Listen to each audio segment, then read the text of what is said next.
Halo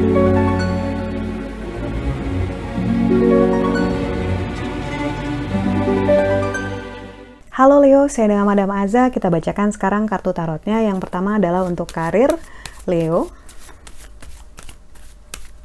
Kartu yang keluar adalah kartu Magician. Ketika kartu Magician keluar, ini menunjukkan afirmasi untuk hal-hal baik terjadi gitu. Ketika kartu ini keluar, tandanya kamu boleh banget untuk bermimpi, kamu boleh banget untuk naruh goal setinggi mungkin gitu ya. Anything is possible, karena kartu ini adalah afirmasi untuk terjadinya hal-hal yang baik dan menyenangkan gitu. Selama ada dua kata, strong will gitu ya, maka tentu saja investasi kamu juga akan strong dong ya. Nggak mungkin kan kamu punya strong will tapi upaya dan doanya weak gitu, itu kan nggak selaras. Nah, Magician ini bilang nggak ada penghambat, insya Allah nggak ada penghambat, insya Allah nggak ada hal yang ngeganggu, tinggal kamu terusin aja, kamu lancarin aja gitu. Ini adalah afirmasi untuk berkarya menurut saya, atau terciptanya sesuatu hal yang kemarin belum ada, nanti bisa jadi ada. Lalu untuk percintaannya Leo, kartu yang keluar adalah Wheel of Fortune. Ketika kartu Wheel of Fortune keluar, ini diingatkan bahwa nggak semuanya bisa sesuai dengan yang kita harapkan, dan nggak semuanya bisa sama kayak kemarin gitu kan. Kita kan orang yang berubah, pasangan pun orang yang berubah dan belajar gitu.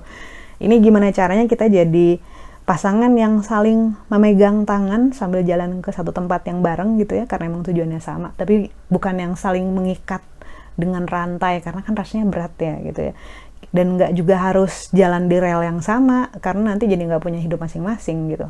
Karena itu kartu Wheel of Fortune bilang pada saat situasinya berubah, kondisinya berubah gitu, nggak berarti perasaan kalian juga harus berubah gitu, tapi gimana sih caranya supaya tetap bisa sampai ke tujuan yang sama. Intinya, kartu The Wheel of Fortune biasanya menunjukkan adanya hal-hal yang di luar dugaan, ataupun tiba-tiba bertransisi menjadi suatu hal yang berbeda gitu. Misalnya tiba-tiba pasangan harus pindah luar kota gitu ya, atau tiba-tiba pasangan harus lebih fokus ngurusin keluarganya dibanding pacaran sama kita gitu ya. Jadi waktunya terpakai buat orang tua misalnya, ya nggak apa-apa, tinggal gimana kita adjustnya. Nggak berarti itu selalu hal yang buruk sih menurut saya, karena dengan hal-hal yang berubah seperti itu, kita semakin kenal satu sama lain gitu.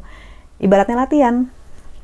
Lalu untuk nasihat buat Leo, kartu yang keluar adalah kartu The Devil. Kartu The Devil kita udah tahu ya, ini adalah warning card, kartu yang memberikan peringatan untuk lebih hati-hati, lebih waspada gitu, karena kartu The Devil ini artinya sesuai dengan nama kartunya The Devil, energi yang negatif. Tapi ini bukan klinik. Siapa tahu ada yang baru follow ataupun baru nonton ya. Kartu Devil ini nggak ada hubungannya sama hantu-hantuan, sama yang bakekok-bakekokan. Ini adalah tentang energi negatif, dimana energi negatif itu, hal-hal yang nggak bagus itu gitu, bisa dari luar, bisa dari dalam diri kita sendiri gitu. Nah, kalau menurut saya, energi negatif ini kali ini gitu yang nongol energinya untuk Leo adalah dari dalam diri sendiri gitu. Somehow saya ngerasain judgment yang keras banget gitu, judgment. Iya, kayak nggak pernah puas sama diri sendiri gitu loh. Misalnya kamu udah nyampe ke titik B gitu, terus dalam kepala tuh yang lain udah sampai titik C gitu. Kenapa sih kamu nggak bisa kayak gini gitu ya? Instead of appreciating yourself gitu, tapi malah nge-push diri sendiri terlalu keras tanpa menghargai. Nge-push boleh, tapi ya harus lihat situasi juga gitu. Nge-push bikin maju bagus, tapi nge-push bikin down jangan gitu. Dorongnya ke depan, jangan dijebrokin ke lantai, ke bawah, ke tanah, ke jurang gitu ya.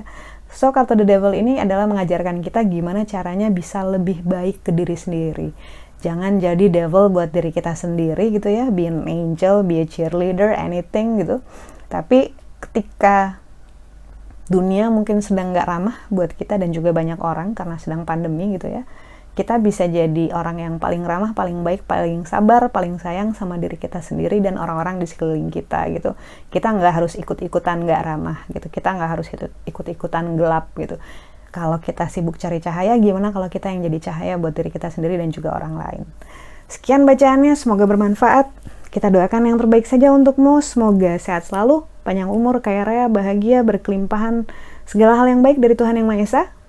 Terima kasih. Bantu saya, jangan lupa diklik like-nya, subscribe, share, dan juga komen.